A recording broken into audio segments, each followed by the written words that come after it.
अस्सलाम वालेकुम व्यूअर्स, मैं हूं शाकिर सोलंकी। व्यूअर्स, सेनेट के इजलास के हवाले से अपडेट करता चलूं कि आज सेनेट का इजलास हुआ और इजलास में अपोजिशन और हुकूमत के अरकान जो हैं एक दूसरे के सामने थे। पीटीआई के अरकान की इल्ज़ाम तराशी, ताबड़तोड़ हमले हुकूमत पर जो हस्ब रिवायत जो है वो आज भी जारी रहे। ऑडियो लीक्स का मामला और इस पर शदीद तनकीद की गई पीटीआई की जानिब से। सैफुल्लाह नियाज़ी हैं सेनेटर, उनकी गिरफ़्तारी पर उनके घर पर छापा मारा, वो गिरफ़्तार तो नहीं हुए, उनके घर पर छापा मारा गया है, तो इस पर भी हुकूमत पर तनकीद की गई। इमरान ख़ान के हवाले से कि जी इमरान ख़ान के दौर में बड़े बड़े काम हुए, ये पीटीआई के लोगों के दावे थे कि जी इमरान ख़ान मुखलिस हैं, इमरान ख़ान जैसा कोई लीडर नहीं है, नून लीग चोर है, डाकू है। इस तरह की इल्ज़ाम तराशी जो है वो आज भी पीटीआई के फैसल जावेद, बाकी जो मेंबरान है, एजाज़ चौधरी और दीगर की जानिब से जारी रही। लेकिन हकूमती मेंबरान ने, स्पेशली वज़ीर कानून जो हैं आज़म नज़ीर तारड़, उन्होंने फिर आईना दिखाया पीटीआई को कि पीटीआई के दौर, अपने दौर में 3.5 पौने 4 साल तक क्या कुछ होता रहा इस मुल्क के साथ, अपोजिशन के साथ, सहाफ़ियों के साथ, मीडिया के साथ, सियासी जमातों के साथ क्या कुछ होता रहा और इदारों के साथ क्या कुछ होता रहा, मईशत के साथ क्या कुछ होता रहा। आज़म नज़ीर तारड़ ने फिर आईना दिखाया। सादिक संजरानी साहब इजलास अच्छा चला लेते हैं, लेकिन जब डिप्टी चेयरमैन आए, सादिक संजरानी साहब चले गए, तो उस वक़्त हुकूमती मेंबरान टाइम मांग रहे थे कि हमें बोलने का मौका दिया जाए, लेकिन उनको मौका नहीं दिया जा रहा था। तो हुकूमत की जानिब से एएनपी, हुकूमत में तो शामिल प्रॉपर नहीं है, लेकिन इत्तेहादी है, तो एएनपी के मेंबर हैं सेनेटर हिदायतुल्लाह, उन्होंने फिर कोरम की निशानदेही कर दी कि हमें अगर मौका नहीं दिया जा रहा बोलने का, बात करने का, तो फिर हम कोरम पॉइंट आउट कर देते हैं। तो उसके बाद पीटीआई की एक खातून रुकन ने टाइम मांगा डिप्टी चेयरमैन सेनेट से, तो उसके बाद उनको टाइम दिया गया, लेकिन कोरम टूट चुका था, यानी कोरम पूरा नहीं था। कोरम की जब निशानदेही हो जाए तो फिर ये ज़रूरी होता है, ये रूल्स के मुताबिक के गिनती कराई जाए और कोरम चेक किया जाए। अगर कोरम पूरा है तो इजलास की कार्रवाई आगे चलाई जा सकती है, अगर कोरम पूरा नहीं है तो इजलास की कार्रवाई नहीं चलाई जा सकती, वो गैर आइनी होती है, गैर कानूनी होती है। लेकिन डिप्टी चेयरमैन सेनेट जो हैं मिर्ज़ा आफरीदी साहब, उन्होंने काम जारी रखा और ख़ातून रुकन को भी टाइम दिया, उसके बाद भी बुलवाते रहे पीटीआई के मेंबरान से, लेकिन उन्होंने इल्ज़ाम तराशी की इंतहा कर दी। तो ऐसे में कोरम की निशानदेही करके हुकूमती मेंबरान उठकर ऐवान से गैर एलानिया वाकआउट करके चले गए, यानी उन्होंने वाकआउट का ऐलान भी नहीं किया, लेकिन ऐवान खाली करके चले गए हुकूमती बेंचेस के जो मेंबरान हैं। उसके बाद जब पीटीआई के मेंबरान को बारी आई, ऐवान खाली था, सिर्फ पीटीआई के मेंबरान बैठे थे और उन्होंने ताबड़तोड़ हमले शुरू कर दिए नून लीग पर, अपोजिशन हुकूमती जमातों पर।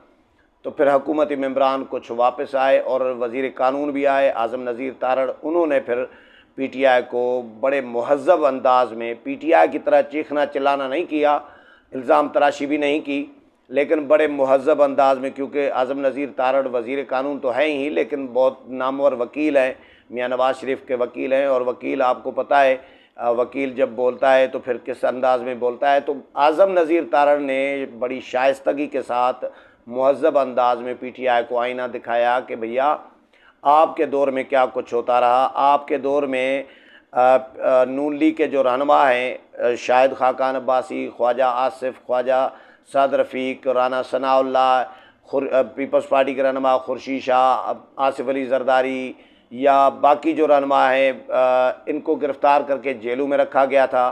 तो इनके प्रोडक्शन आर्डर भी जारी नहीं किए जाते थे। स्पीकर उस वक़्त के जो थे असद कैसर कौमी असम्बली के, और वो कहते थे कि पार्टी क़यादत का मुझे दबाव है और पार्टी क़यादत ने मुझे मना किया है कि मैं प्रोडक्शन आर्डर जारी न करूं।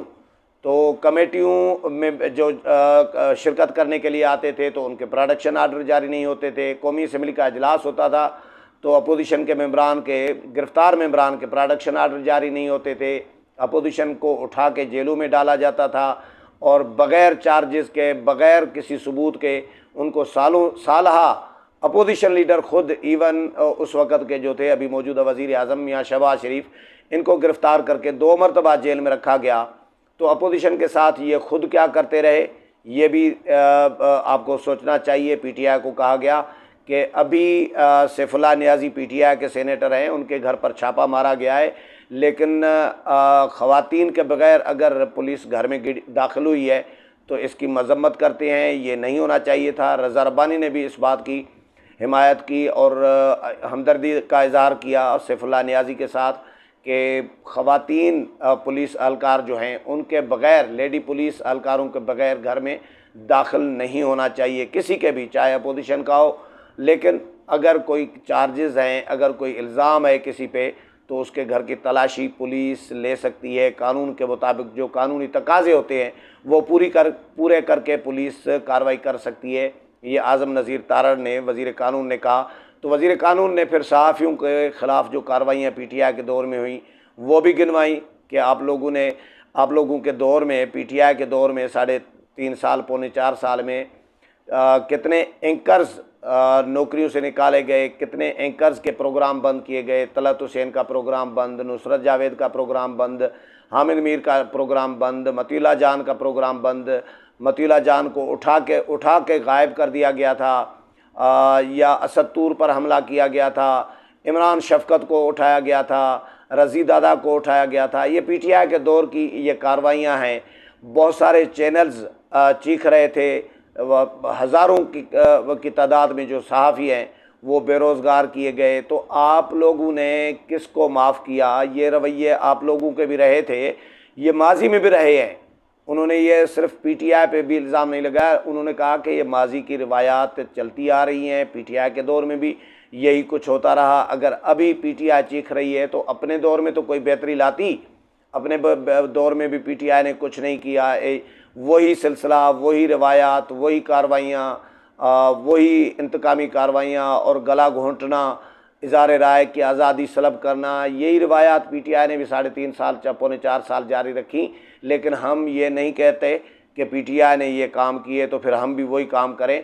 तो सैफुल्लाह नियाज़ी के घर पर जो है छापे की हम मज़म्मत करते हैं, लेकिन कानून के मुताबिक अगर छापा हुआ है और ख़वातीन पुलिस एहलकारों के बग़ैर अगर पुलिस गई है तो उसकी मज़म्मत करते हैं। बाकी कानून के मुताबिक हुआ है, तलाशी ली है, तो ये पुलिस का राइट है, पुलिस का हक़ है कि पुलिस कार्रवाई कर सकती है।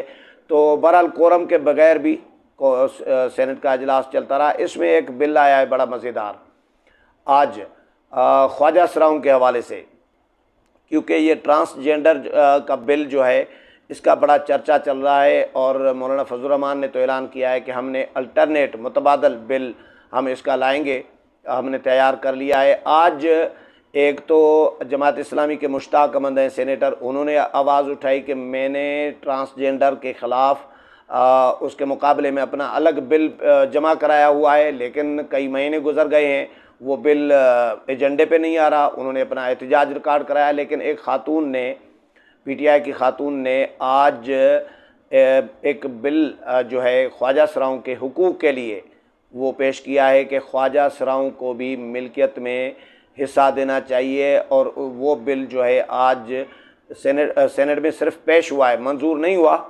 पेश हुआ है और ये कमेटी को भेज दिया गया है। अब ज़ाहिर है कमेटी इसमें डिस्कस करेगी कि ख्वाजा सराउं के जो मिल्कियत में हिस्सा या हुकूक़ हैं, क्योंकि मिल्कियत में हिस्सा तो ज़ाहिर है वो तो इस्लाम के मुताबिक मर्द और औरत का है, लेकिन ख्वाजा सराउं को कानून बनाना चाह रही है पार्लियामेंट, सेनेट, के इनको भी हुकूक दिए जाएं, इनको भी जो है मसावी यानी बराबरी के हुकूक दिए जाएं और इंसानों की तरह मर्द और औरत की तरह डील किया जाए, इनको भी मिल्कियत में हिस्सा दिया जाए। ये इंटरेस्टिंग एक बिल आया था। बाकी एक फजूल किस्म की तकारीर थी, कुछ तकारीर काम की थी। रज़ा रब्बानी ने एक अच्छी तकरीर की थी और बाकी पीटीआई के इल्ज़ाम तराशी और फैसल जावेद की घंटे घंटे की तकरीर, एजाज़ चौधरी की घंटे घंटे की तकरीर, मुझे तो हैरत हो रही थी।